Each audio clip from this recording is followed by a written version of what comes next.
নিঃসন্তান দম্পতি আমি দেখেছি, তাদেরকে পেলে অনেকে, ভাই কি সমস্যা, কয় বছর হইল, বাচ্চা নিচ্ছেন না কেন, কবে হবে, কার সমস্যা, আপনার সমস্যা না ভাবির সমস্যা, বেটা তোর কি সমস্যা ওটা বল। একজন নিঃসন্তান দম্পতি তারা কি স্ট্রাগলের মধ্য দিয়ে যায় আপনি জানেন?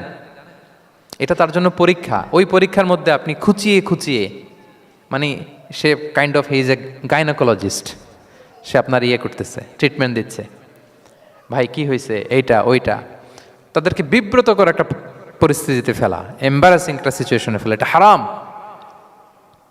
এই ম্যানারগুলো ইসলাম আমাদেরকে ধরে ধরে শেখায় যে এটা তোমার বিজনেস না, তুমি খুঁচিয়ে খুঁচিয়ে মানুষের ব্যক্তিগত বিষয় যেটাতে সে বিব্রত বোধ করে এগুলো তুমি জিজ্ঞেস করতে পারো না। আল্লাহ বলেছেন খবরদার, ওলা তাজাসসু, গোয়েন্দাগিরি করো না, স্পাইগিরি করো না, অন্যের ব্যক্তিগত বিষয় নিয়ে খোটাখুটি করো না। এরকম স্বভাব আমাদের অনেকের আছে না নাই?